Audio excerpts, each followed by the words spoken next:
It's very ominous. All right, baby, go ahead. Thank you so much. It's off. It'll turn off. Oh, it's off? Okay, no problem. So the air conditioning, also I'm Italian, the air conditioning has been turned off. Let's go to main. The air conditioning's been turned off already. As soon as it stops making noise, we're going to read you some story. So hold on a goddamn second. All right. Well, Steve, Ricky Bird gets a sploosh in the chat room. Very nice. All right, here we go. I may have to turn the camera on later and show you guys this place. It looks, we have draped blankets everywhere we can find a place. There we go. It's off. And it's spectacular. Spectacular looking joint. All right, ladies and gents. Queuing up logic. Record. Check, check, check. Looks good. Hide that. We've got good audio coming through. We got the Schwarmy ready to go. And I do have to bounce back and forth between these two things, but that's just the breaks, ladies and gentlemen. That's just the breaks. Okay, here we go. Let's get into it.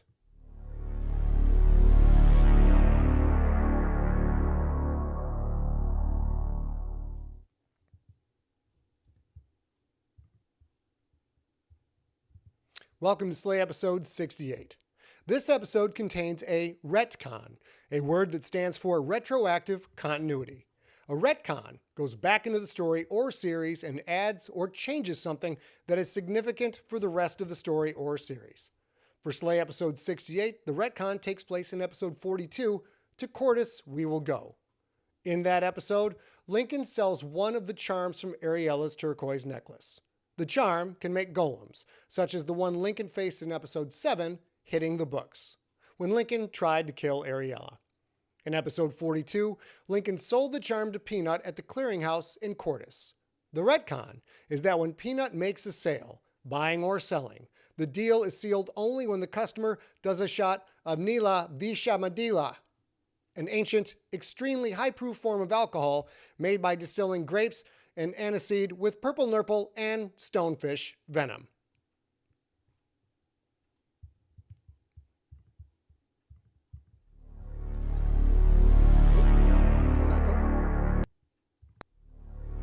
There it is.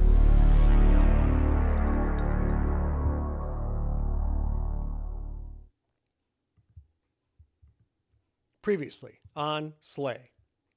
Working together, Lincoln, Billy, Magda, and Ariella learned that Teddy's lair is beneath a Big Nasty's restaurant in Cordis, close to the supernatural pawnshop known as the Clearinghouse, and also close to the Bastion's fortress headquarters. The Bastion has a magical interference zone around it, a zone that includes the Clearinghouse and the Big Nasties. This zone, affected by a persistent spell known as Mesh Buzz, hides detection of all meshwork within it. It also makes magic unpredictable. Sometimes magic works fine, sometimes it produces unexpected results, and sometimes it doesn't work at all. Lincoln and Billy left for the Clearinghouse, where they planned to meet with rixators Sophia Franks and Lukas Franks, Lincoln's sister and brother respectively, and with Kellius Droman and his assistant Morgan Stone. Lincoln's friend Peanut, a 7-foot-tall taipan snake, works at the Clearinghouse. And now, episode 68 of Slay.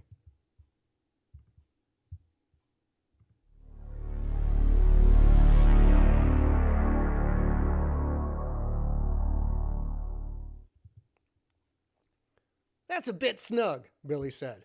I kind of need to breathe, you know? Lincoln tightened a strap, better securing the white scale mail shirt to Billy's torso. It's a tight fit, Peanut said. That's the point. They were in Peanut's cluttered office in the Clearinghouse. Link and Billy had been the first to arrive. While they waited for the others, Lincoln wanted to equip Billy with some kind of armor. Teddy, Haimana, and Agnetha would not play nice. Peanut had come through. The 7-foot-tall snake had rooted through the back area of the Clearinghouse, searching for something that could protect Billy and, hopefully, not burn up if Billy lost control of his power.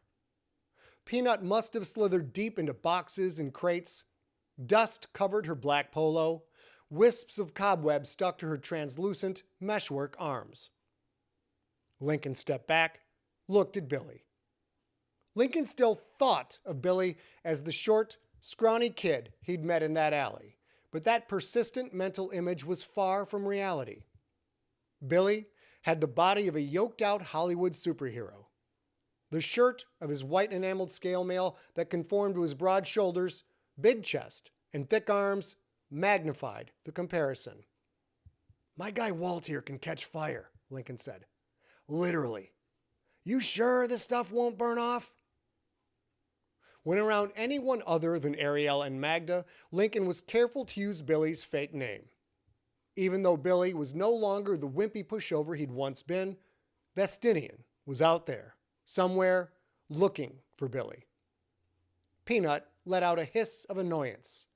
"This is authentic 10th century Lurica plumata armor," she said. "Meshwork crafted for an engineer that operated a Greek fire siphon. It will stop a bullet, a blade, or a blaze. Trust me, Lincoln, you'll find nothing like it."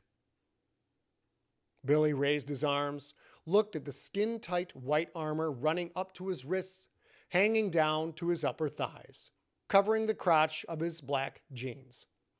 Lincoln's jeans, actually. The pointed, overlapping, white scales were scratched and patinated from age. Lincoln felt that tiny buzz in his head, the one that meant Magda was watching and listening. "God damn, Link," Magda said, a voice only he could hear. "Billy looks so good, I'm getting all swampy downtown. Don't he look good?" The last thing Lincoln wanted to hear was one of his best friends steaming over his other best friend. Lincoln touched his temple, turned off Magda's connection. Billy whipped his arms in front of him, swung them back, testing the armor's flexibility. "Other than the tightness, it feels like I'm not wearing anything at all," he said. "But white ain't my color. Got anything darker? I kind of think of myself as a Black Panther, not Moon Knight." Peanut looked at Link, snake tongue slithering out. "What the hell is he talking about, Lincoln?" "Don't worry about it," Lincoln said. "Kid, get the rest of your gear on. You're wearing this, and that's final. Peanut, can I talk to you in private real quick?" Billy affected a pout, but Lincoln could tell the kid was grooving on the armor. Billy picked up the shotgun holster Magda had given him and started strapping it across his back. Peanut opened the office door and held it for Lincoln, who stepped out into the clearinghouse's impossibly cluttered storage area, packed floor to ceiling with unorganized, overflowing shelves, with racks of weapons, artifacts, and centuries' worth of curios.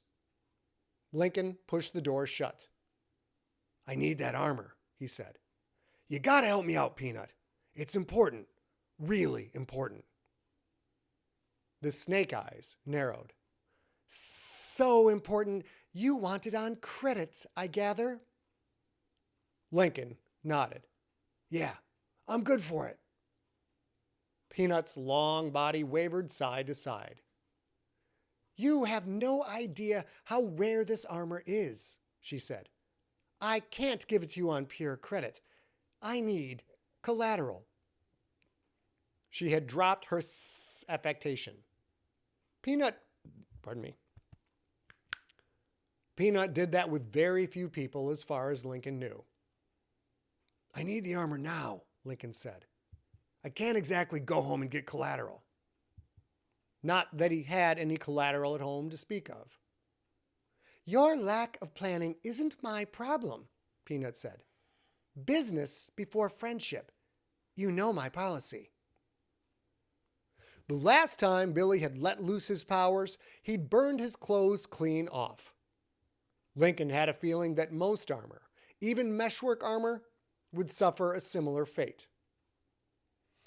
Lincoln pushed his cloak aside, unbuckled his sword belt. He offered the sheathed sword to Peanut. "Take to Zona as collateral," he said.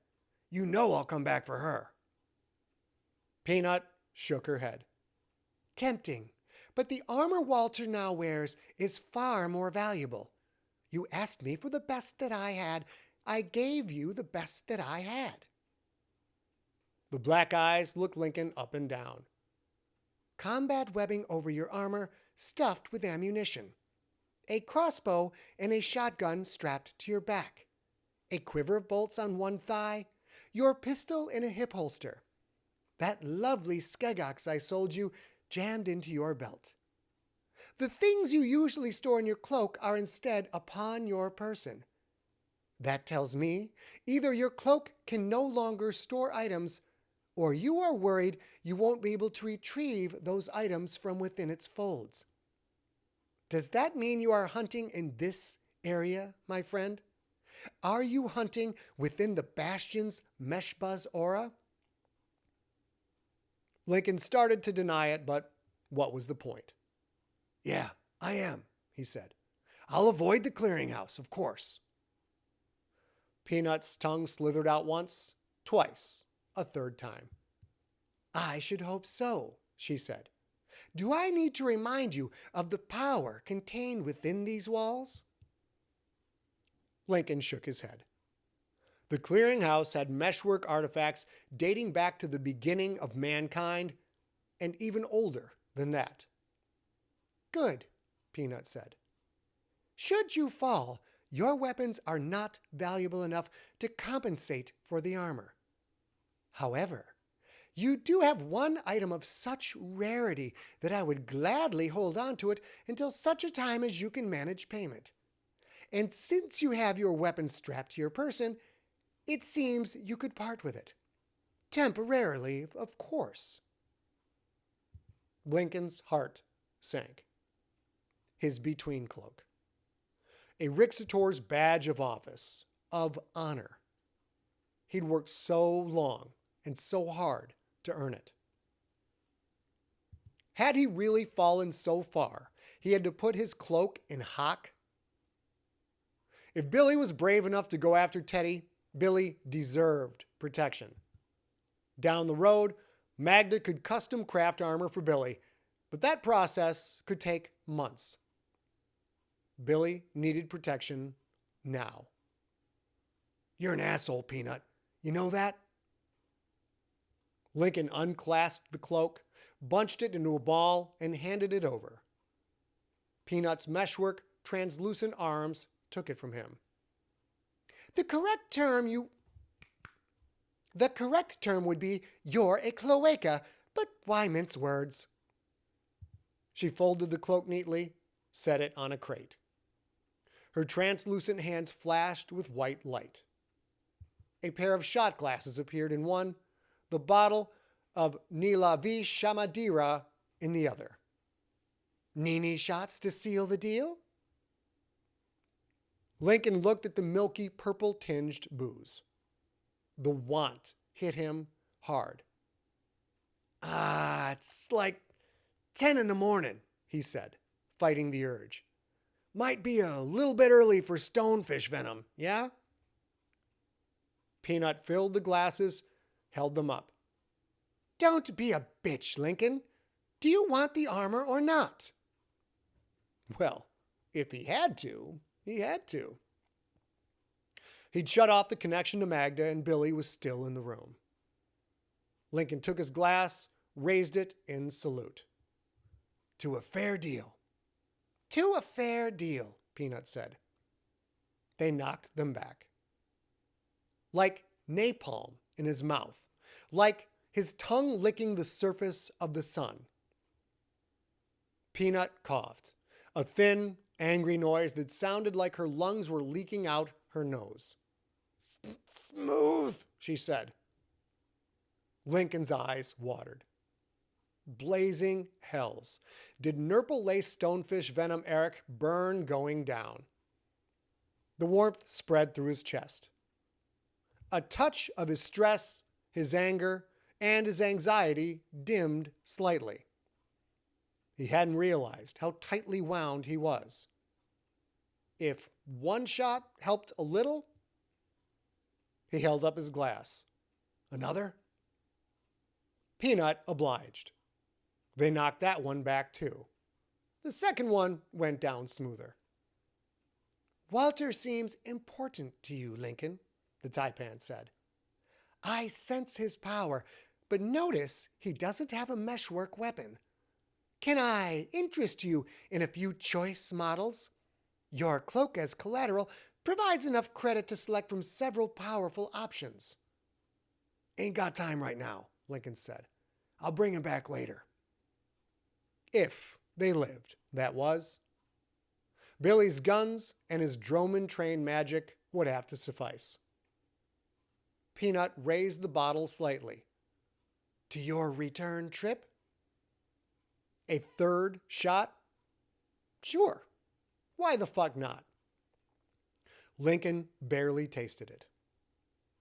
Peanut coughed again, her thick body vibrating with the effort. "No mas," she said.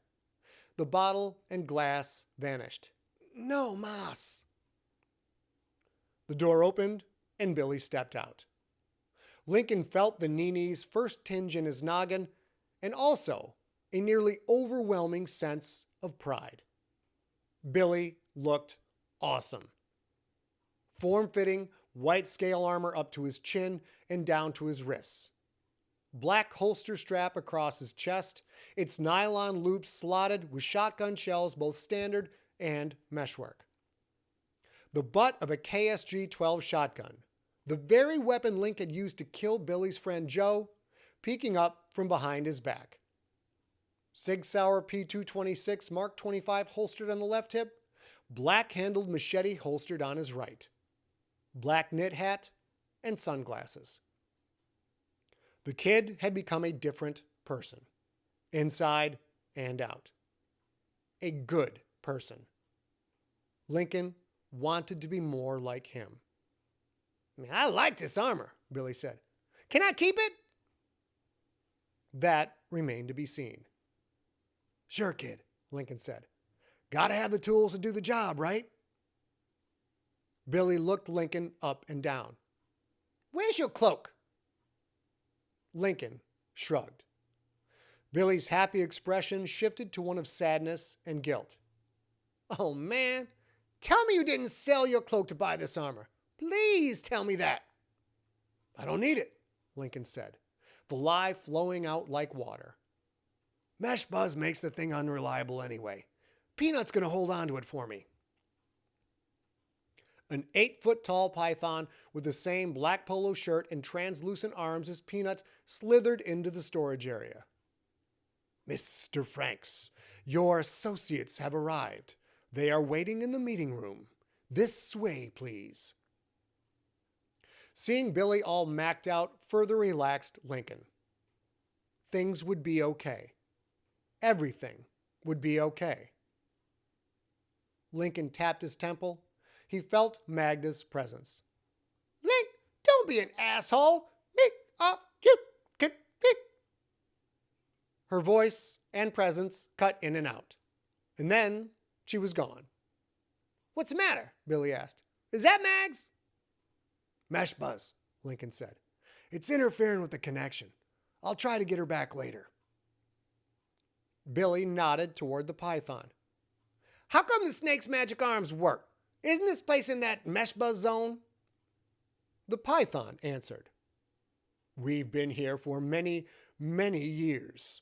We've had plenty of time to know what works and what does not. This way, please."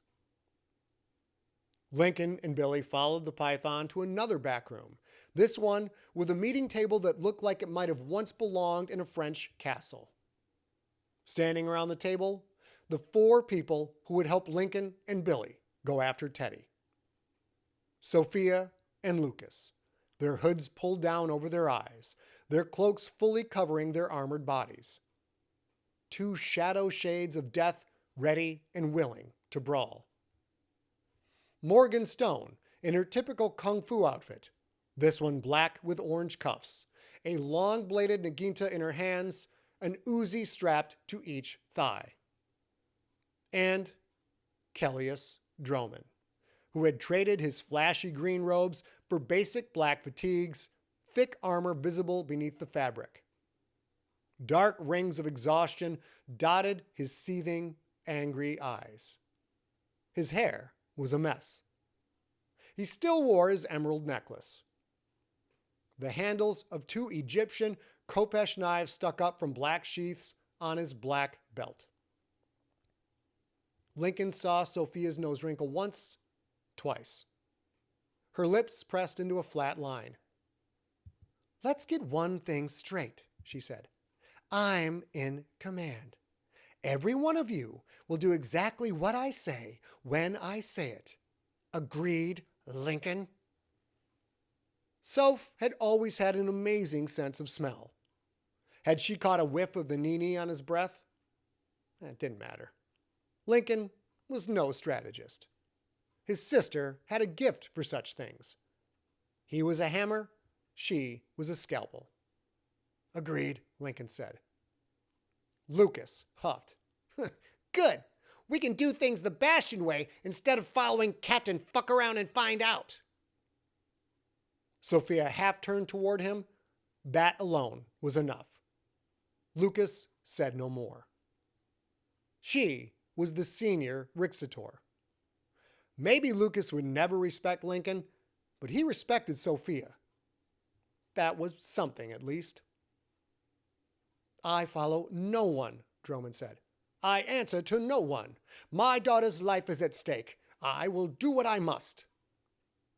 Billy took a step forward.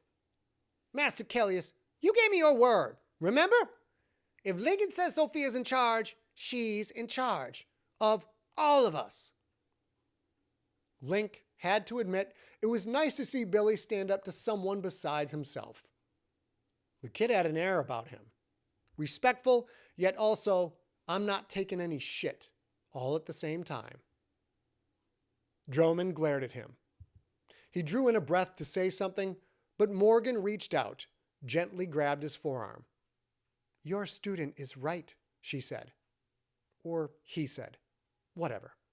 "You promised him." Droman's glare swung toward her. She met it, held it. Droman's sneer lowered, faded. He nodded. "Yes, I did give my word." He looked at Sophia. "Don't fuck this up, Rixator." Sophia ignored his comment. Her running the show was a good idea. Lincoln's sister absolutely dripped with confidence and leadership, traits she had inherited from their father. "The Big Nasties is 1 block away," she said. "We assume Teddy Two Fingers' lair, and the children are somewhere below it. We are going to hit that restaurant hard and fast, locate the lair's entrance, then proceed from there. Remember that we are in the Bastion's mesh buzz zone." She slid her cloak aside, revealing the long bow in her hands and the pair of push daggers strapped to her chest armor. Lukas did the same, showed the wicked panabas he used with both strength and skill. "Magic or magic items could be unpredictable or not work at all," Sophia said. "If mesh doesn't work, bullets and blades will. The restaurant will have customers. Innocents. Do not hurt them. Everyone understand?" A command, not a question. Everyone nodded, even Droman and Lukas. "Haimana is a mage working for Teddy," Sophia said. "She's dangerous. If you see her, kill her. Agnetha is Teddy's muscle. If you see her, kill her. Haimana and Agnetha will likely be down in the lair with Teddy and the captives.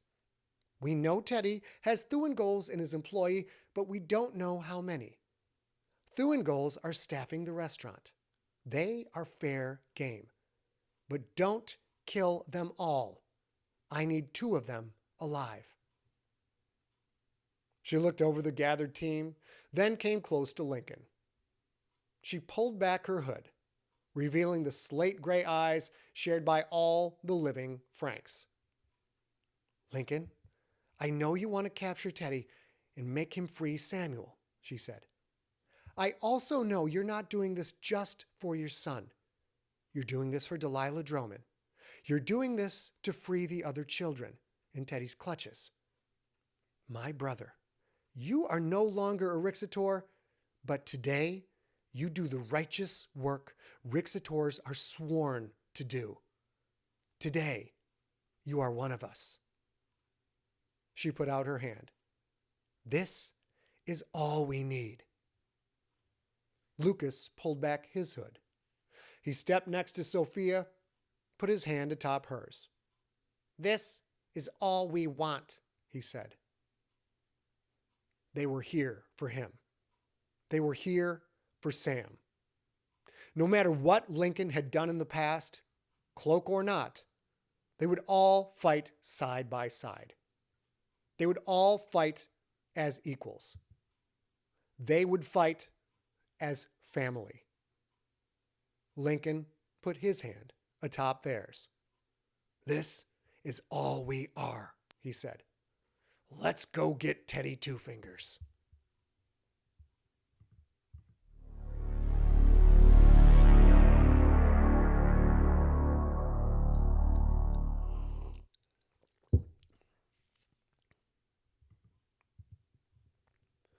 Big Nasties. No human meat since 1673. The phrase ran under a stylized cartoon burger with big eyes and a three-pointed crown atop a bun. The sign was carved and painted from wood rather than the plastic Billy had initially expected. He knew now that there didn't seem to be any plastic in Cordis. All the buildings were stone, wood, tile, or masonry blocks. Being here was like stepping back in time to a world where 1,000 unique cultures smashed together. This is crazy, Billy said. Don't you think? Lukas ignored him. Sophia had paired them together to go in the side door. She and Lincoln would enter through the front, while Droman and Morgan would enter through the rear and make sure no Thuengals escaped. All three exits covered. Billy and Lukas stood in the shadows of the building across the street. No windows in Big Nasty's red-painted stone walls. A fast food restaurant without windows was weird, but it was the least of the weirdness Billy saw around him. Horse-drawn wagons rolled down the cobblestones. People in wild costumes walked along both sides of the street, as there were no sidewalks to speak of.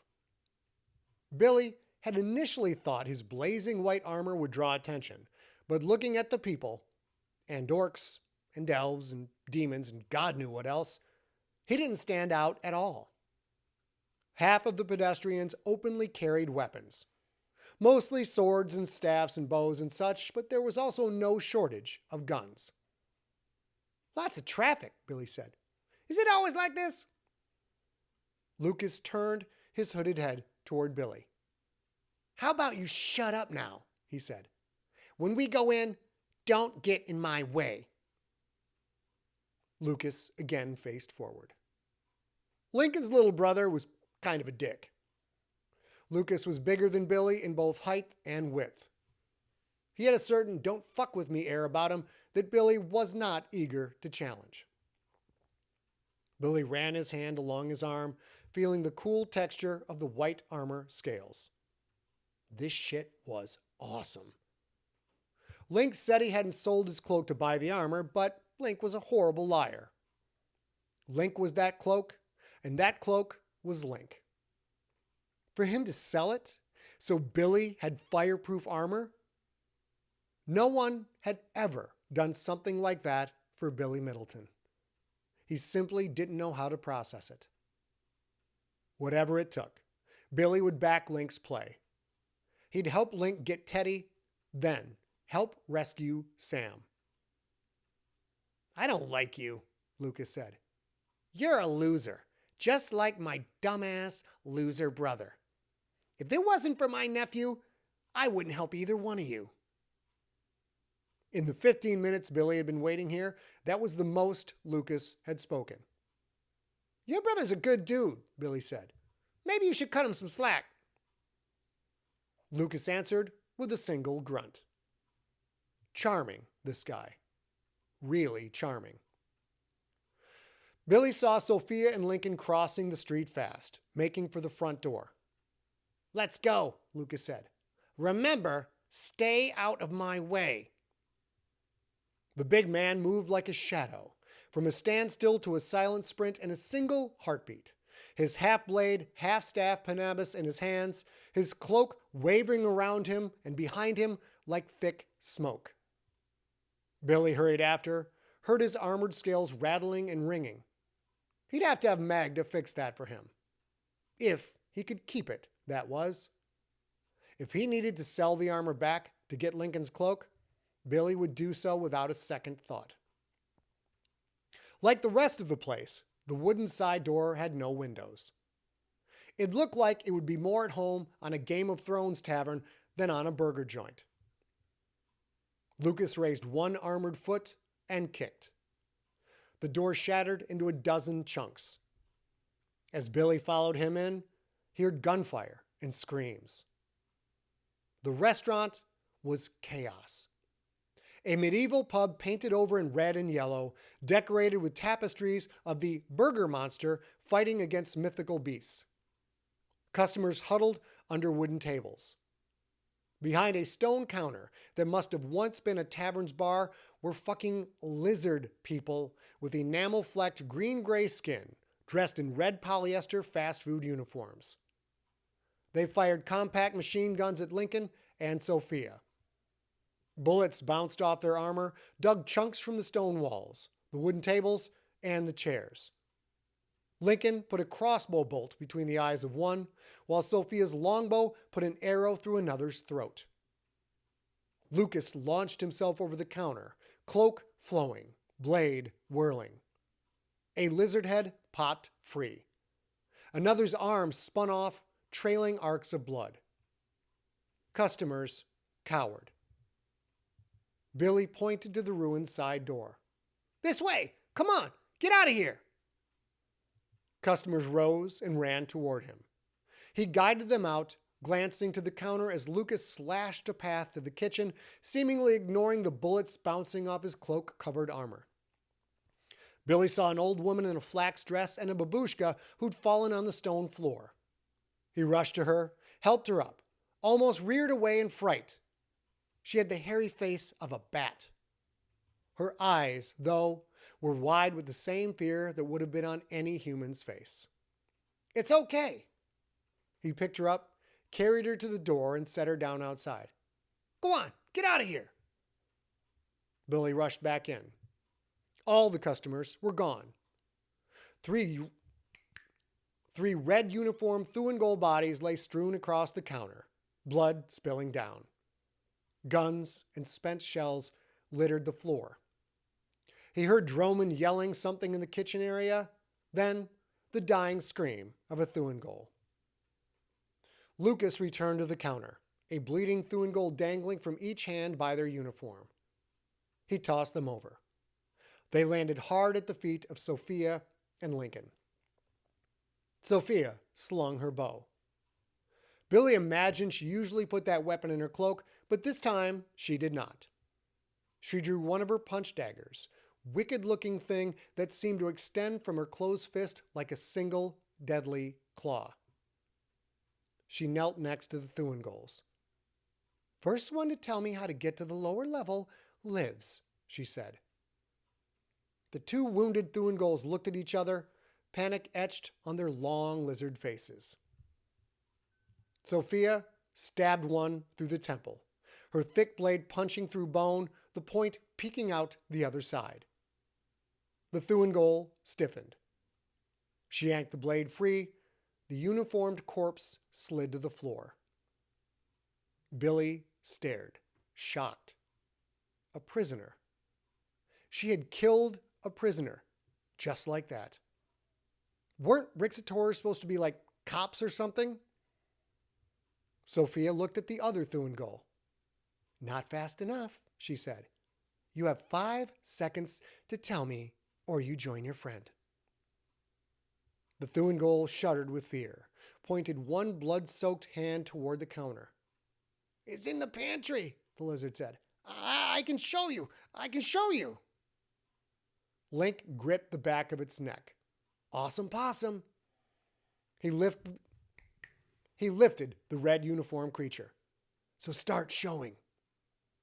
He pushed the wounded Thuengol, who stumbled to the counter where cloaked, hooded Lukas was waiting. Billy watched as the Franks brothers each took one arm, roughly guiding the fast food thug out of sight. On the counter, 3 dead Thuengols. On the floor, another. Just like that, 4 corpses. Were there more in the back? Armored fingers snapped in his face, making him jump. Sophia stood in front of him. Sophia stood in front of him, staring hard and impatient. I told you to follow them, she said. Did you not hear me? Billy shook his head.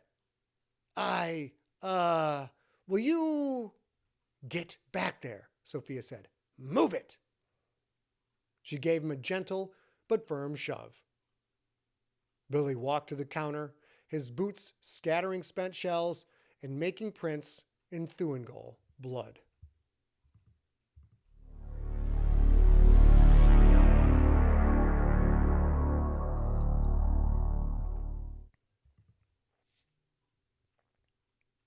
He'd missed something.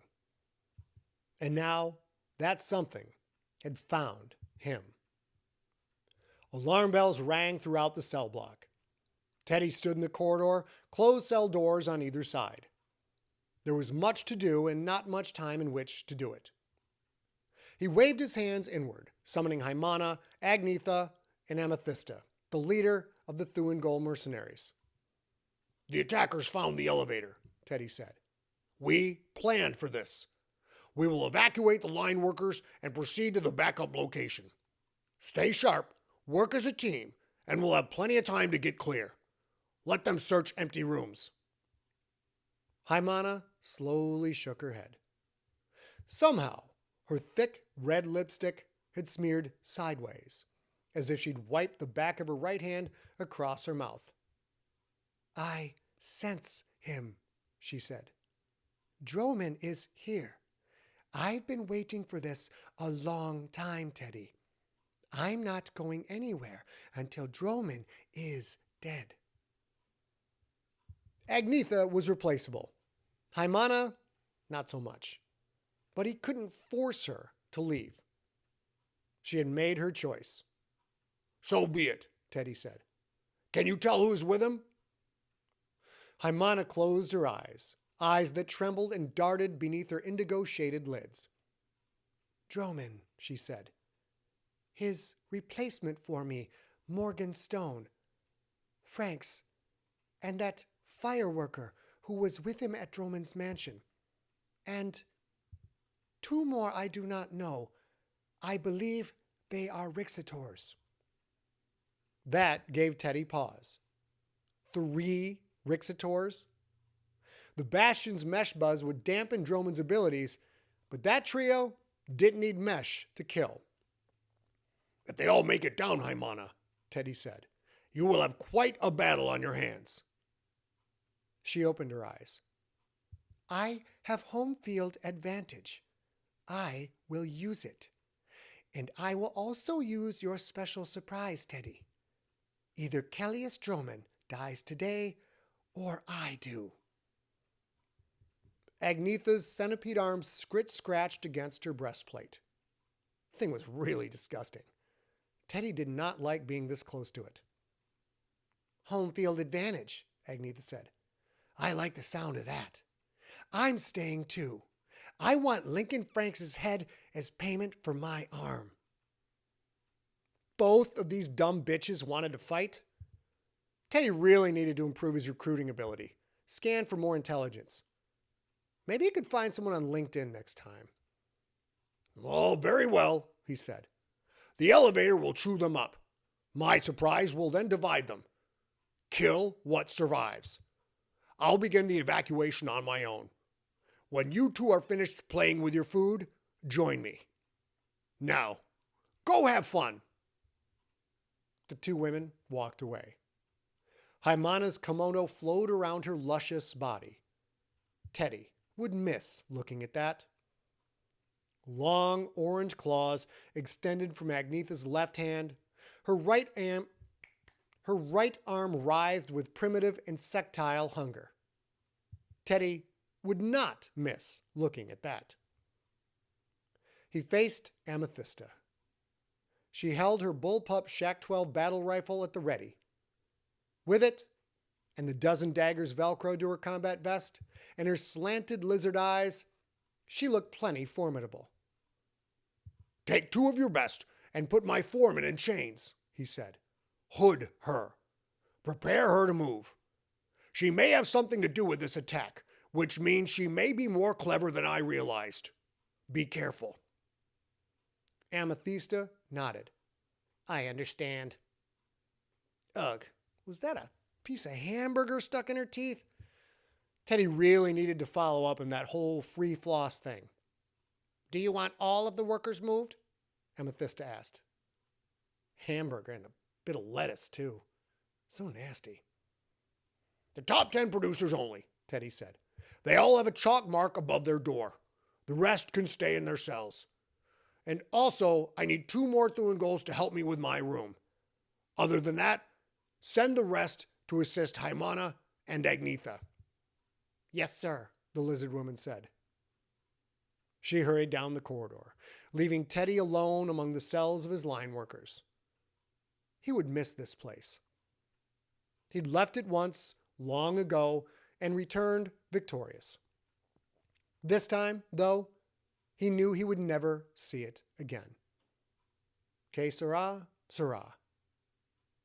With any luck, the prison that had once held Teddy Two Fingers would become the eternal tomb of his nemesis.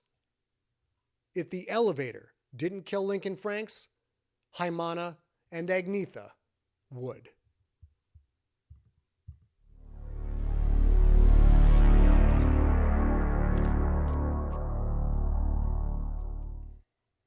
That was episode 68 of Slay. Stick around. We got Rob Otto coming up as soon as I stop recording this. Here we go. Save. Yes. Yes. Yes. Okay, guys. Rob, you want to start working the chair?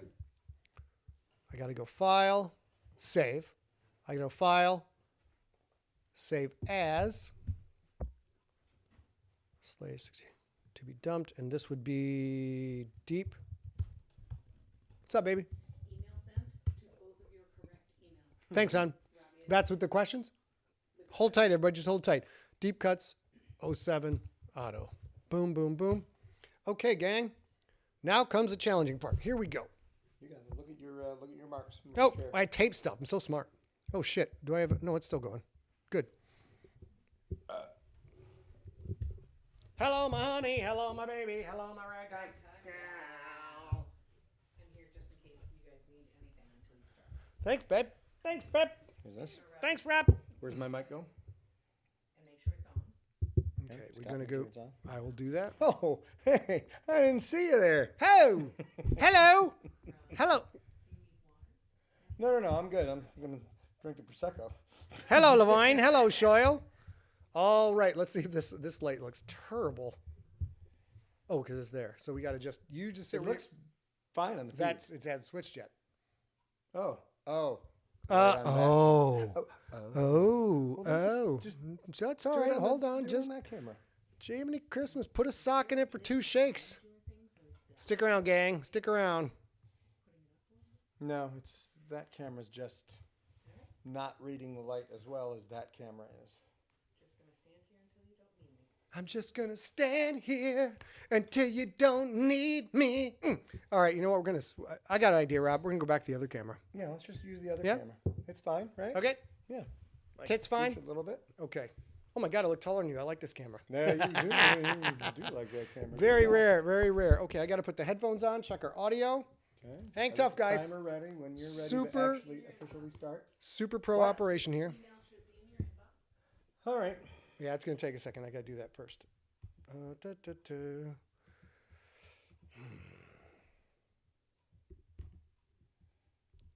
Rob, shoot the shit. Say hello to the people. while we're Hi, waiting. everybody. Good to see you. Hello, Levine. Hope Hello, everything Shyle. is good. It's very cool to be in here and hanging out and enjoying the company of all you fine junkies. Okay, Robbie, talk a little more. All right. Yeah, you get a level on. You're just going to leave it right there and not. I'm not going to touch it. That's the plan. So if you can get me ready, and I'll try not to scream and shout and scream and shout. Screw with the levels too much. Sugar, I got to find my phone. Can you help? Sure, I can help. That's mine right there. Yep, and yours? Where the hell did that come from? Probably Is it under the blanket? Yeah, it's under the blanket. Yep, it's under the blanket. I'll get it. We got to get our questions up, you guys. Turn your ringer off, though. Thanks, babe. Okay. Questions are an email. I've got the questions right here in A's email. You got the questions? Yep. Do you want to ask what? You can ask questions? Psh. Absolutely, that's the question. Problem solved, motherfucker. Oh, that's cool. I've got it turned off anyway. Okay, guys. Okay, Robbie, talk a little bit more. We're almost ready. All right, so yeah, we were talking You're about too loud. Goddamn. Jesus. sleigh, and we're happy. You've never heard that before, have you? It's my radio voice. What do you know? It's my radio voice. Comes out when I least expect it. Rob is, All right. you make, I you think guys, we're golden. you guys don't know this. Rob had a whole career in radio, sports radio. He really knows what he's doing this stuff. You can hear the mellifluous tones of his dulcet voice. And I have a face for radio. All right, we'll get the chat up. Baby, you got to help run the chat for us, all right? Okay. This is the best we can do for chat. Kinda sucks a little, but that we'll do the best we can. Yeah, no worries. And you can see the chat. All right, let me get you I turned a little bit more. can see the Facebook chat when there are Get questions it. that come in. Good. It's the other services that I cannot see. All right, ladies and gentlemen, we're going to wing this. I'm pretty excited about this. All It's right, very you ready fun. with you got the script? Yeah, I got this. Okay, This so is I will start deep the timer cuts. when it's time I to will start tell you the when it's timer. time to start the timer. Okay. Return. We're And record. friends. Hold on, I got to get your Rob is here. Get this. Oh, shit. Setting, where's input? Input 4. Okay, Rob, talk a little. Okay. Great, Yes, here I we am. go. I'm radio row. ready Check, to check, go. check for me. Check, check, check for you. Check for me too. Check, check. I got to bring you down.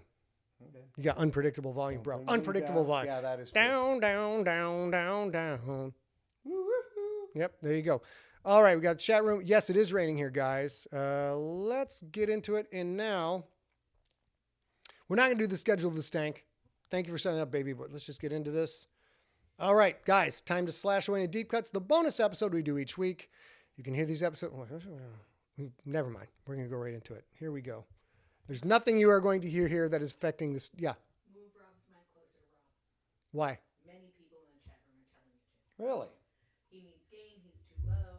Move them. Okay. Leave the mic. Let me control it from All here. right. Talk a little, Rob. Okay. All right, here we are, and I am talking here, and There we go. I mean, I can boom it. I can make sure I am. No, God, no, please. Not with that powerful Get voice. closer to the mic. All right. yeah, Not with so those powerful here lungs, I am, sir. That powerful. Here and I am. I am on, right? It's Rock on, you I'm not like- just bleeding into Yeah, your see mic. that right there? Okay, got it. Okay, guys in the chat room, does that look a little bit better? Let me bring me down a little bit.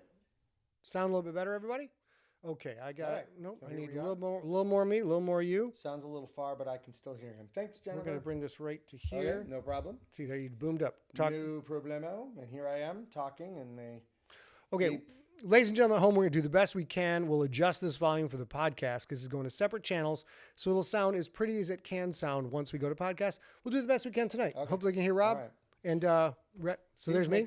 Makes it sound like I'm bleeding in through your mic, and I'm not. My mic's not on at all. That's what We it have. sounds like. to Oh, me. your mic's on. I assure All you. right, Watch. it's on? Ready? All right, okay. This is Rob's mic off. Yes, this would be Rob me talk. talking.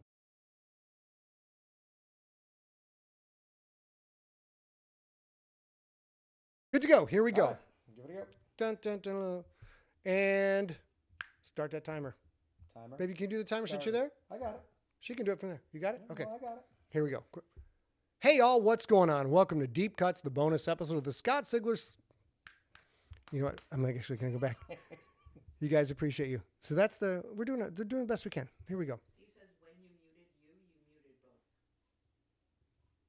So that Oh. makes it seem like I am coming in on your microphone and not on my microphone. But watch this.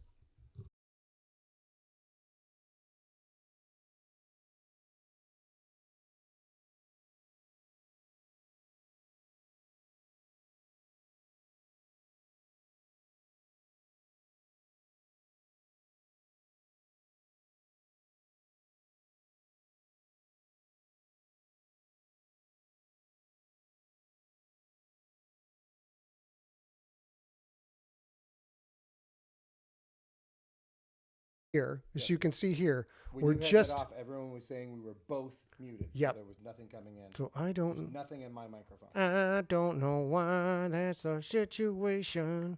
This is my new song and it's great. Oh yeah. So It'd be here's. like a 70s rock band and both use the same microphone the whole time. Yeah, maybe. Don't bring me down. Give me a second to think here. We've got. Here's the Zoom H6. Why is it? Oh, wait a minute. No, those are all check tracks. Monitor and up. No, that's not what we want to do. Don't do that. Monitor off. Zoom H6.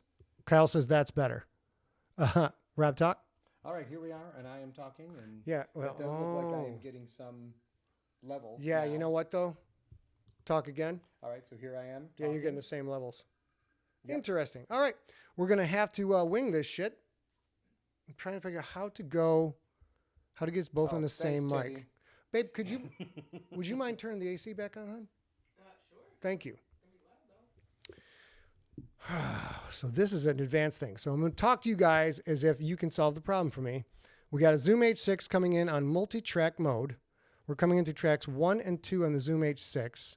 Zoom H6 is only showing us one track on and everything on the advanced audio properties. We have everything going here. Everything looks the same. Son of a bitch.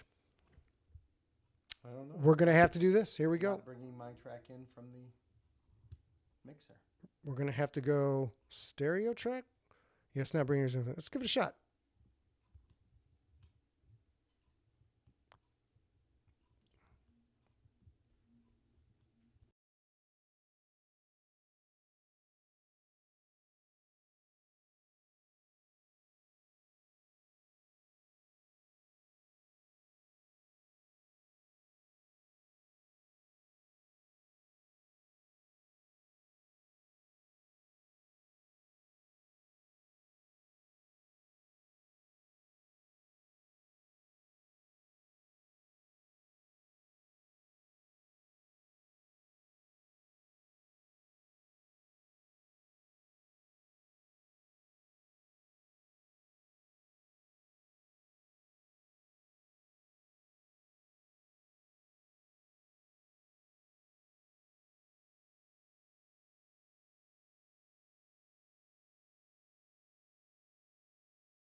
Talking into my microphone. Try not to lean Okay, in too let's go. much. We want to get this recorded. So Logic Pro, settings, audio input should be H6H6. Good.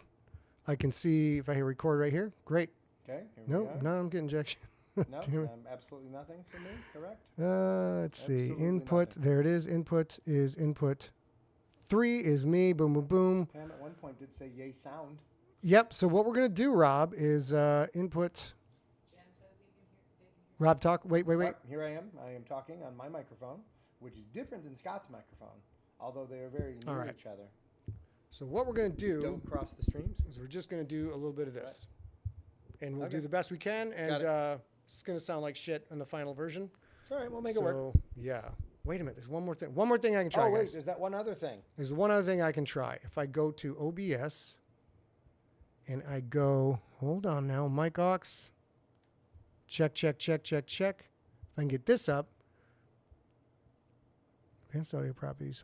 Apollo. Oh, because that's fucking through there. God damn it. Mike Cox. Check, check, check. Can't get that. Monitor and output. Yes, we can't get the Macintosh microphone because the Macintosh sound. Maybe we can. System settings. I got one more trick up my sleeve. Sound input. Check, check, check. Okay.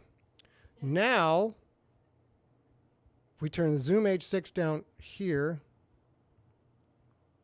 that's on. God damn it. To assign an audio source track, open the advanced audio properties and right-click the menu or cog button of the fucking mixer. What is these goddamn assholes? Advanced audio properties. Yeah. Oh, there we go. Boom, boom, boom, boom, boom, boom. Okay. Then we go here. Check, check, check. Zoom H6. Mic aux is still nothing. Yep, and here I am here. Yeah, don't just talk from there. If you lean so right here into I it, am it blasts here, everything out. I'm What was that, A? talking. David Lamb says actually they both sound pretty good on one mic. Sound pretty good on one mic. Okay. It's almost 10. Great. Kyle says, did you try turning it off and turning it back on again? Here we go. We're doing it like this. We do it like this. All right. We're just going to Timer's check ready. this. And Zoom H6. Let's start this again. Record. Start from the top of the script again. Will do. Talk. All right, here I am talking and looking towards your microphone. We'll do the best. We'll do the best Yeah. we can. This whole Sorry, thing might we'll make be it work. for Cocta. We'll make it work. Let's go. Hey there, hey there, y'all. Hey there, y'all. What's going on? Welcome to Deep Cuts, the bonus episode of the Scott Sigler Slices fiction podcast. This week, a sci-fi author and his screenplay and graphic novel co-writer chat at you for a bit. I am Scott Sigler, New York Times bestselling author known far and wide as the future Dark Overlord. And I am Rob Otto, a sports blog writer, magazine writer, children's Christmas book writer. The Puppy in the Red Checkered Coat Meets Santa, still available on Amazon and BarnesandNoble.com, would like to say. And of course, the co-author of Slay, Book 2. And on this Deep Cuts, we're talking about co-writing and our current collaboration. A reminder that these are bonus episodes, not part of the current story that is running the Scott Sigler Slices feed. Listen if you like, but there's nothing in here that you need to keep track of. All right, let's get into it. Woo! Let's see. We are actually on a writing retreat in Sheboygan, Northern Michigan, where we both grew up. And let's see here. Rob, you're taking the co-host seat tonight, Rob. Yeah. Aside from the disaster of audio I have created for us, how you doing? Well, if anyone's just starting it from where we started, it sounds great to them. We'll edit that. Yeah, We'll exactly right. edit No, that it's part. great. I dig these writing retreats. I love working with you. But since this is our first time together with all of the junkies, and we have Slay, snap. Book 1, that has been available. Scott, you want to tell them where? ScottSigler.com/slay. Links to Audible and Amazon. If you haven't bought it on Audible yet, what's wrong with you? Buy it on Audible, listen to it, review it, rate it, and when you review it, use text, rate it and everything. Now, And you before guys we do can't that- see, but a real girl herself sitting over there in the audience. Before we do this, though, we have to do the Leonardo DiCaprio cheers meme. Boom. Cheers. Cheers. Boom. Love you, brother. Champagne wishes and Goldilocks dreams. Woo! Woo! How about that? 2-time Slay authors. Woo! Woo! That came out pretty strong. Yeah, All I'm right. sure it did.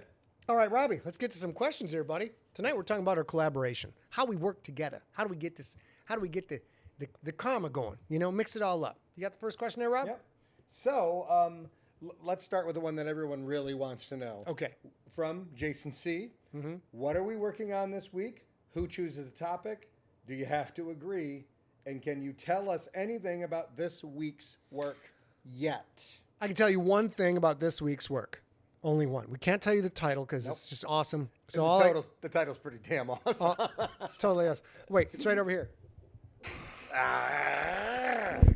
That's all I can tell you. That's it. You have to figure out the whole plot from nothing but that right there. And so we can't tell you what we're working on. We can't tell you it is a graphic novel. That is correct. That'll be a new thing for us. We're just going to try every different type of potential script that we can write. Yeah. And as soon as one of them gets sold and sells 1 billion copies, then all the other stuff we've written will work. That's kind of our plan. That's our entire business plan. Is That's how the FDO takes over the world. write another thing. Does it sell? No. Write another thing. Does it sell? Yes. Write more things like that right there. Now, how do we choose which one we're working on? So the first year you came to San Diego, what did we work on? Was that this, Mall Pigs? We wrote the movie script to Mall Pigs. Yes. Wrote the movie script, which we're still shopping around. And that is a single location shoot. So basically, any warehouse that has an office, we can shoot the whole thing there. It's a low but no, Mall Pigs in the mall. My bad. Mall Pigs is any old mall. We could shoot it there. Any Still one office location. in shoot. a mall. In a mall. In a mall. The next year, we worked on Slay. Is that right? That is correct. As we worked on Slay. Yep. And that was Slay. No, sorry. It was Warpath. Warpath. We worked on Warpath. We can't tell you what we did on Warpath at this point, but someday down the road. So we did. And that was the first one here in this cabin. In this very cabin. On Mullet Lake in Sheboygan, Michigan. The year after that, we were in the same cabin, and I had already brought Rob in because I thought I could write Slay as I'm just going to write every week and see where this stuff goes. He couldn't. No.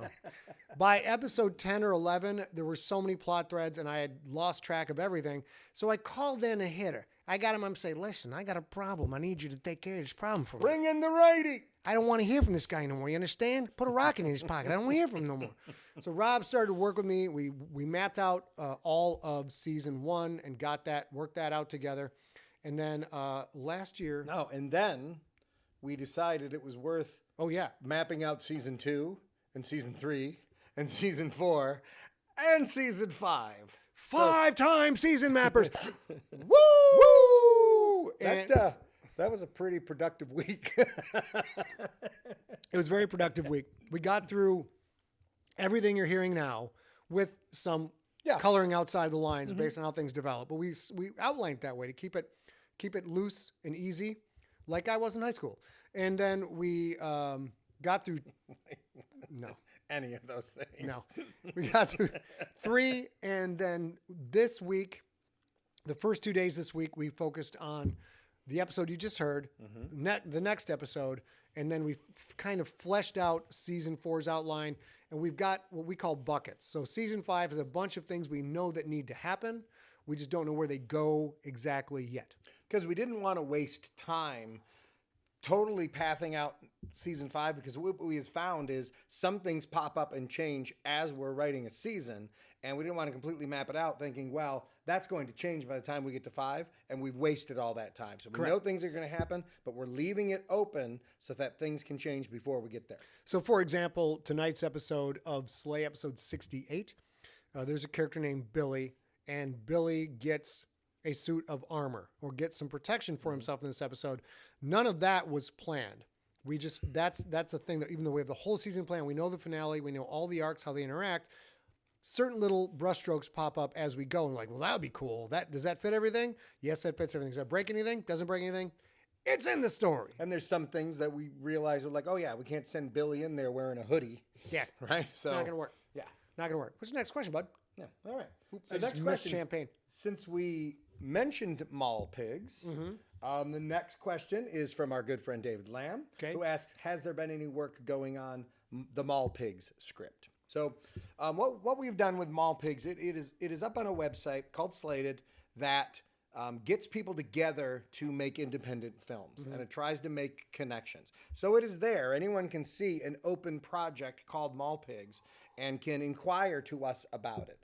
What we have found is that what we really need is a producer who knows what they're doing, who can get the ball rolling. Yep. We've had directors reach out to us. We've had costume people reach out to us. We have someone who wanted to do the score. Yep. I'm like, that's great, but we need a producer who then gets us money and gets us the director, and then those other decisions will be made with that brain trust working with us. We cannot do it by ourselves because we don't know crap about it.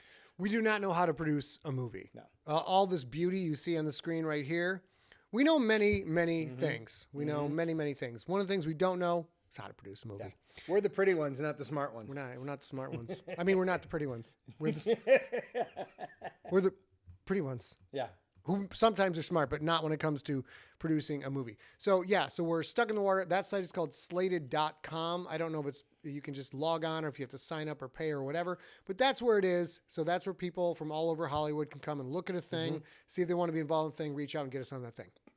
Yeah. So there we go. We'll see. I mean, every once in a while we just get like a random email from somebody that found us via Slated and said, hey, I'd be interested in reading the script and that kind of stuff. We send it to them, and you never know. Someday, some producer's going to fall in love with it and say, wow, this is an absolute moneymaker, and then the ball will get rolling. But we're just not sure when that And this is also, to sum it up, this is one of those things where if we write this graphic novel and it does very well, and that gets adapted in any way, or one of my books blows up, it draws attention to either my brand or our co-brand, and then people start looking for projects, and that also could bring people to Mulpigs. Nice. All right, we still have about 7 minutes left before the break. Scott, Another question. Another question from Dorothy D. And I think we should keep this just to the sleigh, since that's what we're in the middle of writing right now. But do each of you have favorite storylines or characters, and are they different? Well, I got to say my favorite storyline in Slay is Dragon.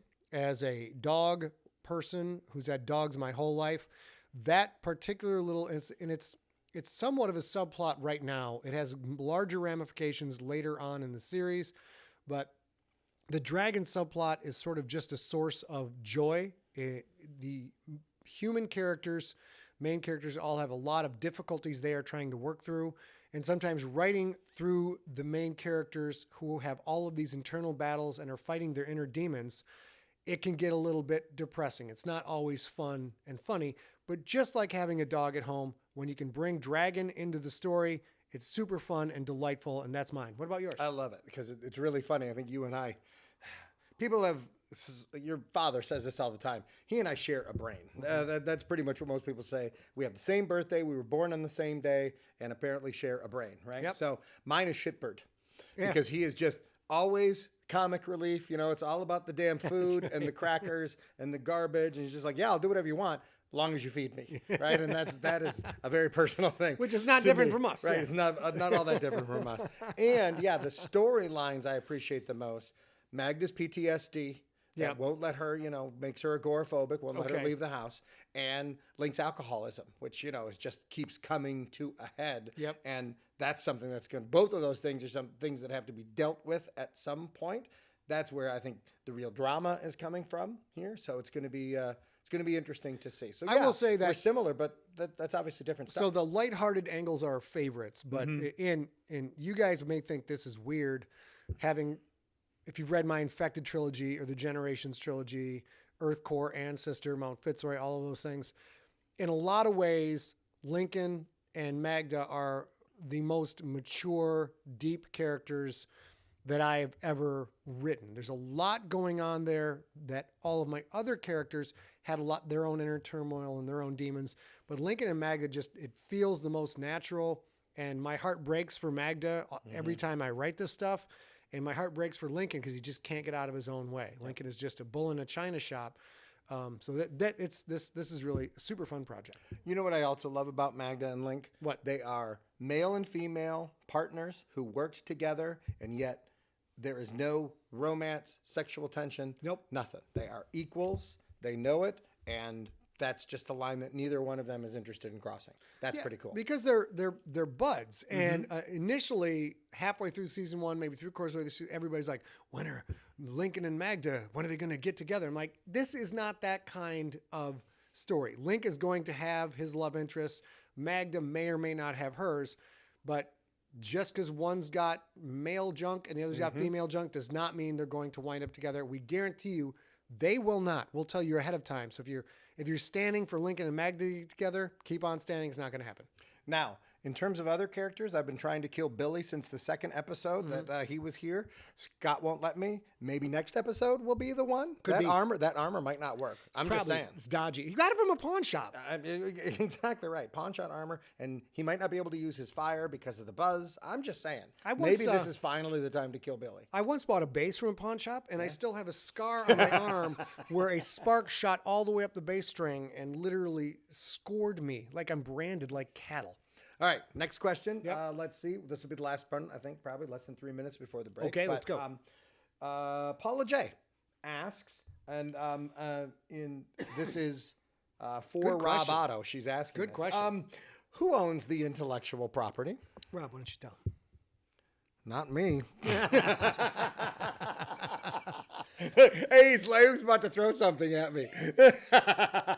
On Slay, we own the intellectual property. We own the together. intellectual property, Yep. yeah. If anything ever happens with Slay on a bigger stage, Or Rob with, and I or will with be Mall side by Pigs side. or any of the other stuff Yeah, that we did. yeah. I'm not really good at Business Yes. or money No. or counting No. or math. no. I will say I was going to put it in a much more erudite method, which is I'm not really good at the Machiavellian manipulations one needs to control other people. So by and large, it's just like, fuck it. Yeah, he right? should be a writer. Well, dude, it was like 13 or 12 years ago that I worked with a real girl herself, and I was like, this is Does the that mean in jam. about 10 years we're getting married? No, Okay, just checking. hopefully not. He's like, bring it on. Hopefully not. I'm waiting for the Fantasy Island reboot for that one. But with a real girl herself, she was an incredibly valuable person to the company. And I literally knew I could not take the company where I wanted it to go without her. So I just called her up and said, all right, stop bitching about the workload. Take half the company. So why would you? Just shut. do it. Take half the company so we can just get this goddamn thing done. And that turned out to be a very valuable gift. So maybe in 8 years we could date. I don't know. We'll see how it goes. All right, well, we'll see where it goes. Now, how we doing on time? All right, we've got 1 minute, so allow me to ask you a question. Sheet. When you were, because you tried something different, writing Slay week by week, chapter by chapter. What prompted you to want to try something like that? Well, Because that's against your natural nature of outlining everything every frickin' step of this the way. was there's two things involved. Number one is we started in with ACX, which is Audible Exchange, acx.com, which is how the first, when Audible opened it up to the world, like we have this great platform for people with audiobooks. You, indie author, can put up your own audiobook. And A Real Girl and I knew we needed to get into that. So we did a bunch of books on ACX. We're still putting out books on ACX. But when it started, it had a different contract than it has now. And we had contracts for Crypt Book 1 and Book 2. And eventually we sold the whole Crypt series to Athon. So we had these two old contracts sitting around that are really favorable to the author. So we've been working on bringing something out with those two contracts for like 13 years. Once we sold Crypt was going to be those contracts. We sold Crypt, very happy with Athon. Things are going good. We're like, we still have these contracts. What do we do with them? At the same time, we were starting to podcast with a new partner called Realm. And Realm, we were making advertising money with Realm. But we're out of stuff to podcast. Like some of the things, like we podcast The Rookie 3 completely different times in multiple formats. So we were sort of in reruns. And we weren't allowed to podcast The Crypt. So we said, we got to come up with something new. And A and I went through a whole shopping list of ideas, like 40 different ideas. We finally settled on Slay. We're like, this is cool because it doesn't require granular scientific research. It's got magic. We have much more freedom to tell the story. It's not as constrained. We'll see if we can write this week by week. Magic. And that's how we got into it. And then we brought you in, and the rest is history. Ladies and gentlemen, in the listening audience, we're going to take a short advertising break. We'll be right back after this. Okay, all you guys listening at home, you don't have to wait for shit. Here we go. And ready? You have to get me to start. Okay. And No, I got to bring us back. okay. Here we go. And we are back. If you have any ideas for something you'd like to hear covered on Deep Cuts, email us info@emptyset.com, or you can put it in the chat room right now. And if you're hearing this in the podcast feed, we do this live every Wednesday night, 6 p.m. Pacific, 9 p.m. Eastern. You could be part of the magic that's happening right now. It's full of sparkles and unicorns. You could be here enjoying all of this live, asking all the questions, and being blessed by the great God that is General Siglarissimo himself. But now, you can watch us live at youtube.com/Scott Sigler, twitch.tv/Scott Sigler, or youtube.com/Scott Sigler. And now we are back. Rob, how you doing? I'm doing fantastic. And tonight, Scott and I are talking about our collaboration. We are collaborators. We will swing from the gallows for collaboration. What's our next question, Robbie? All righty. So, hold on. I actually have to click on the next question to see it. All right. So, again, since we did it from the first one, Yep. if you can remind everyone, because Jason C. once again asks us, what are you working on this week? Can you tell us anything about it? Would you like to show them the hint that you gave them? Yeah. Now, as a highly trained actor, I have searched deep into my inner core to find a way to viscerally communicate to you the essence of what Rob and I are working on. This is a form of interpretive dance. Those of you watching at home, or those of you listening in the podcast feed, will not be able to see what I am doing. You're just going to have to listen and figure it out for yourself. Here is your clue to what Rob and I are working on. Hold on, let me see.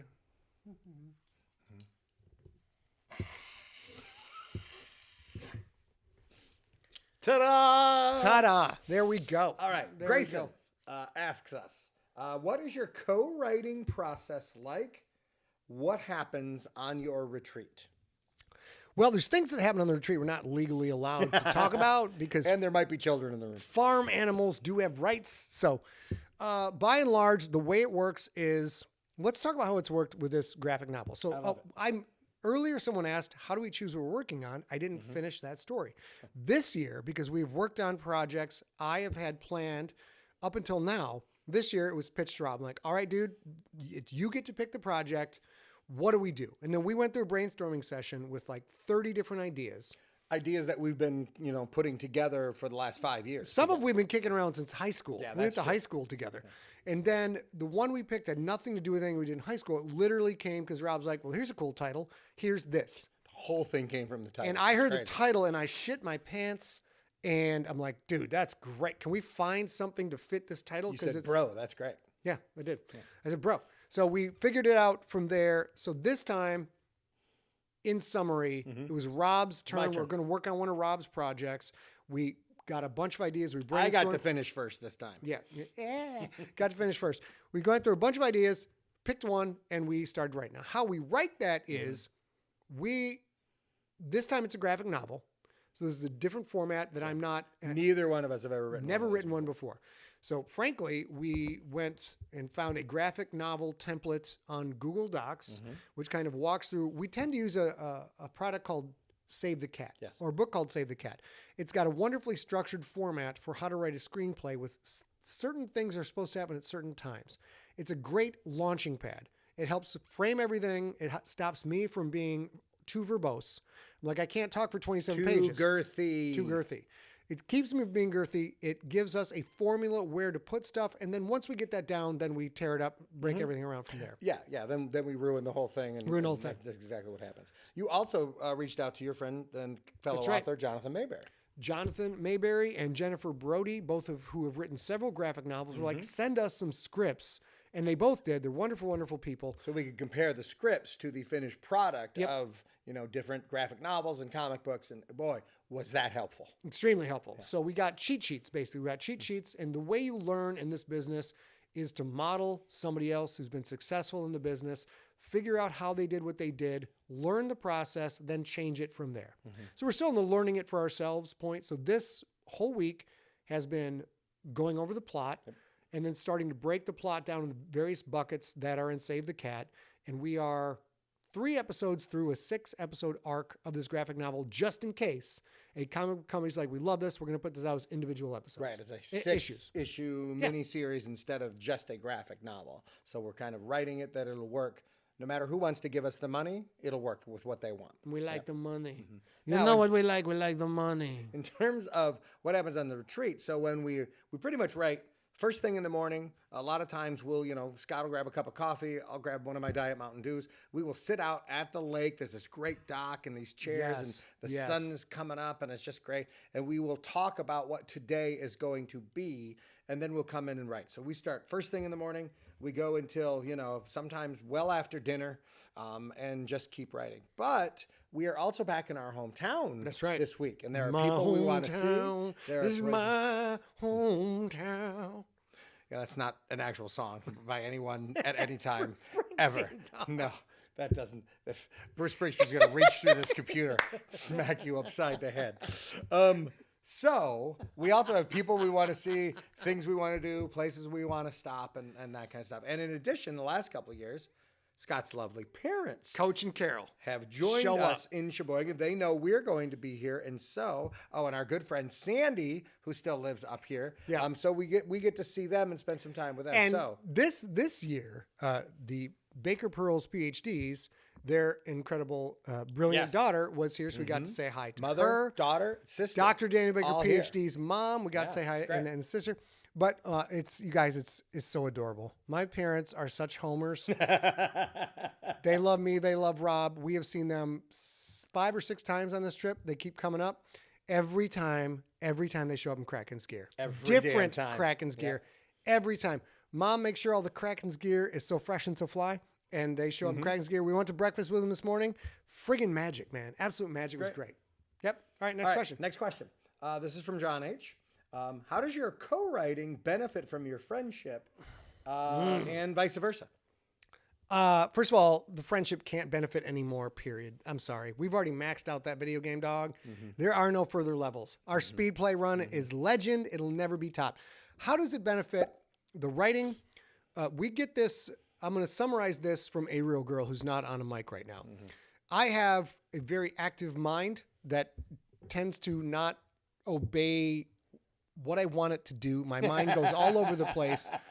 It also doesn't obey what I want his mind to do, by the way. My mind is like some kind of fractal thing, you know, those little images where the flower keeps doing branches and branches and branches. It's hard for me to keep focused on one thing for a very long amount of time. Also, so Rob helps with that in this way.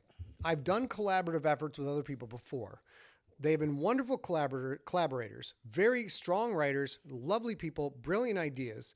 But so far, I tend to grab a hold of the idea and sort of run with it, and not like a bull in a china shop and not being a dick, but I'm like, okay, I see where this is going. I'm just going to okay, but you feel like you have to fight for it. Like you have to prove you're right, more right than the other person. Yeah. I'm trying to get people who are creative to go down a shoe. Once I see like, this is where we got to go there. And I'm not trying to be an asshole, but sometimes I may come across it. I just get married to an idea and I stick with it. Rob's the only person so far, and that there's one other person I'm working with too, who's very similar to Rob in a lot of ways. But when I sit and brainstorm with Rob, mostly height. When I sit and brainstorm with Rob, we throw ideas out all over the time. And if you didn't know us, you'd be like, you guys shit on each other's ideas all the time. But it doesn't feel like that for us. I'm like, I like this. This is a good idea. Rob's like, yeah, but what about this? I'm like, God damn it, that idea won't work. And there's no fighting. There's very little fighting. Sometimes we'll both bring an idea back. Well, what about this? We canceled this. And it's just a lot. I don't know if give and take is the right word. It's a lot of, here's an idea. Here's why it won't work. Here's why it will work. And none of it is antagonistic at all. What is your thoughts? I think a lot of it is the lack of ego, right? We don't have to.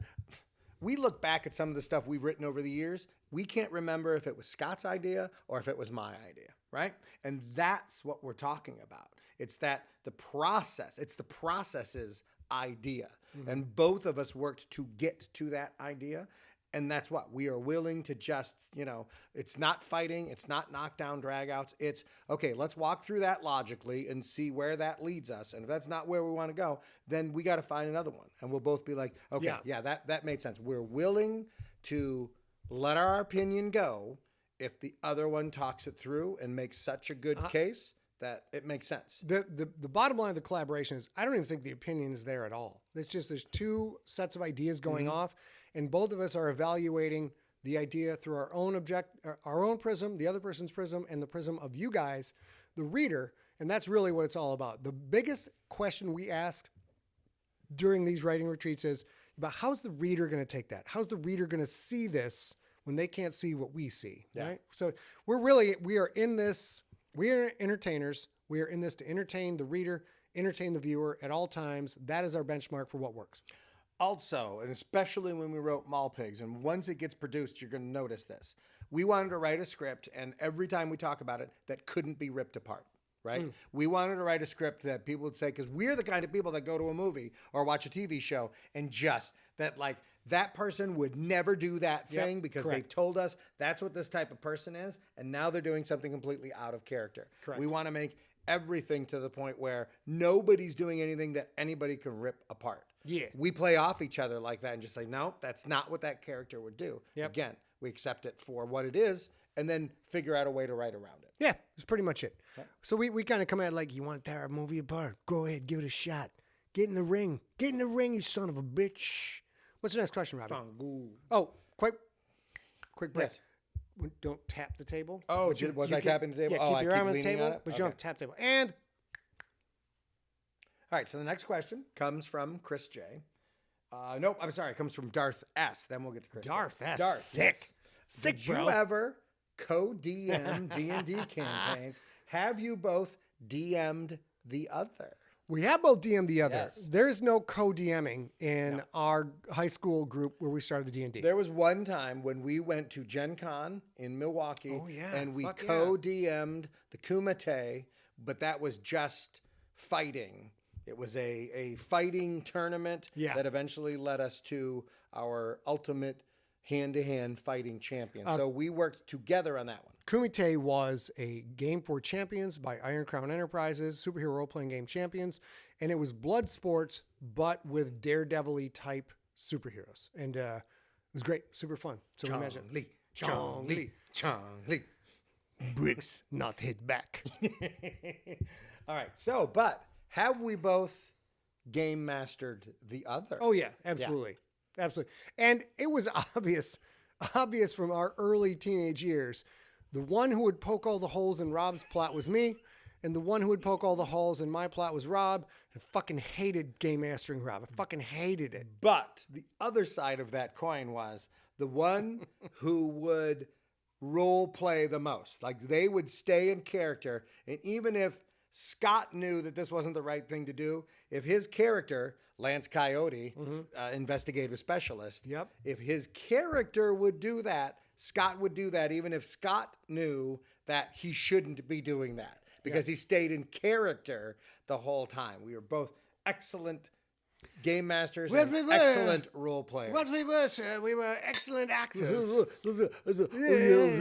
We understand the human condition, and we can channel it through our pristine souls to you, the pedestrians at home. All right, let's get to Chris J's question because he's been sitting there going, well, they almost read my question. All right, Chris J, let's go.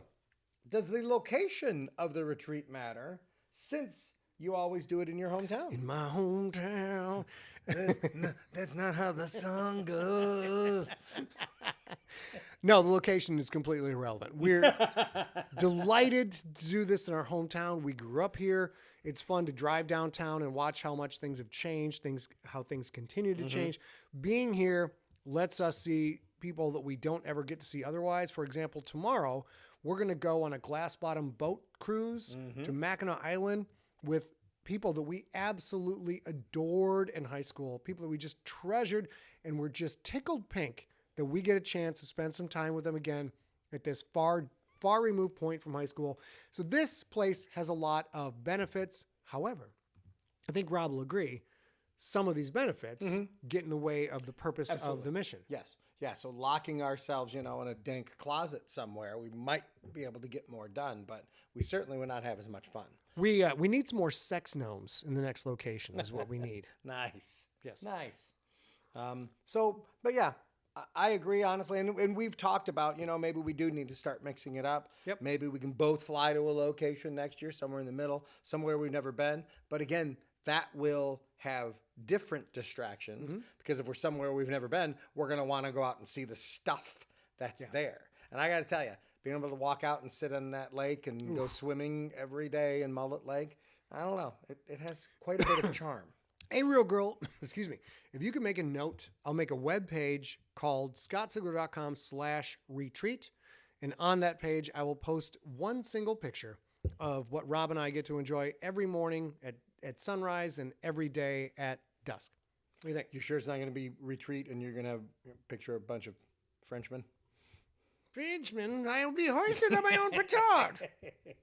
All right. We do have one question on this episode Oh. of Slay that we did this week, Okay. episode number 68. Let's go. Our good buddy Bruce Bach, Bruce Bach, the who man. was the valedictorian of our graduating class. in Probably a ninja. We're 1988. not sure. Probably. Yep, most likely. And had the greatest valedictorian speech. First of all, it was only about 4 minutes long, That's which we nice. appreciated. We And he got to say, "Who am I? What am I doing here?" And any of us who were friends with us in high school know exactly what that was about. That's so, great. Bruce, to you, Cheers buddy. to you, Bruce, buddy. All right. Can Lincoln still be the man in gray without the cloak? We had a discussion about whether or not Link would be willing to give up his cloak in order to go take care of Teddy. And it was not. We talked about it for a while. Did we? Yeah. Yeah. Yeah. You were there. I don't remember a lot of things.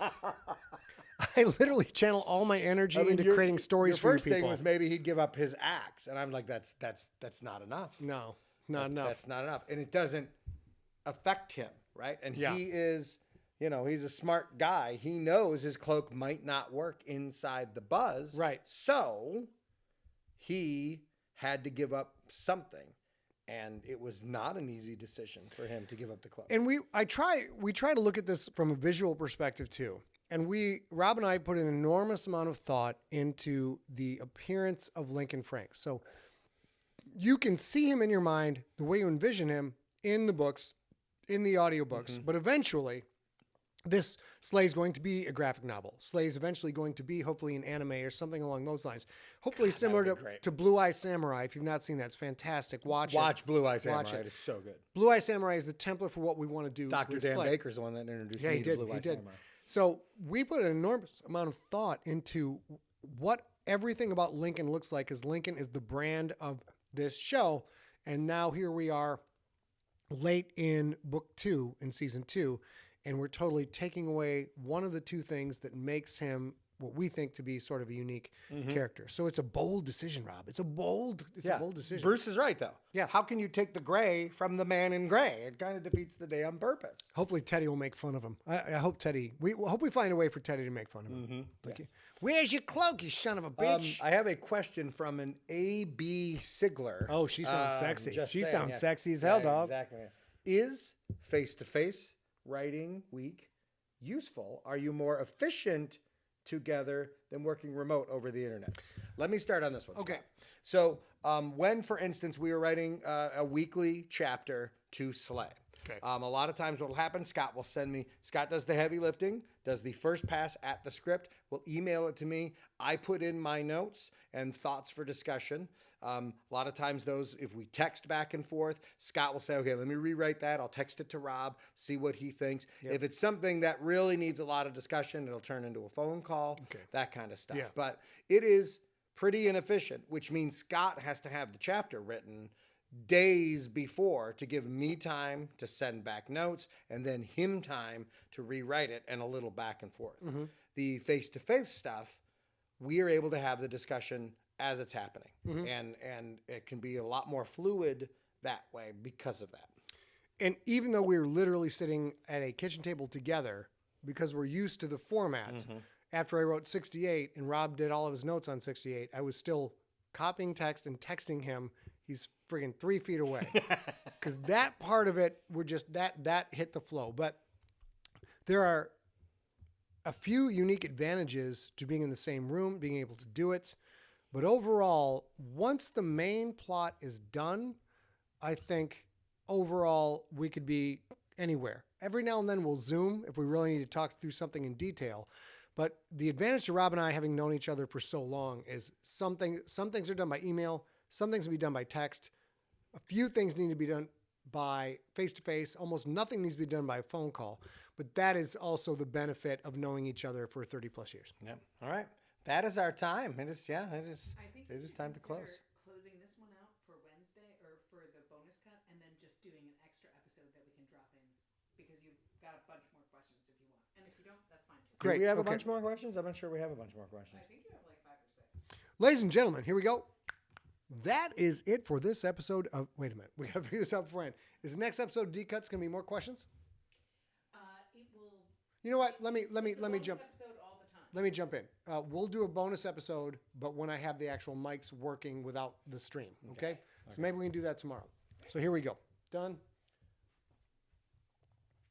That is it for this episode of Deep Cuts. Next episode of Deep Cuts, Ariel Girl herself and I will be back in California talking about the multifaceted job of being a writer today. Thank you for joining us. You all smell an awful lot like flowers. Rob, do you have anything you want to say goodbye to everybody? Bye. Bye. Goodbye. That is it. You all smell an awful lot like flowers. And,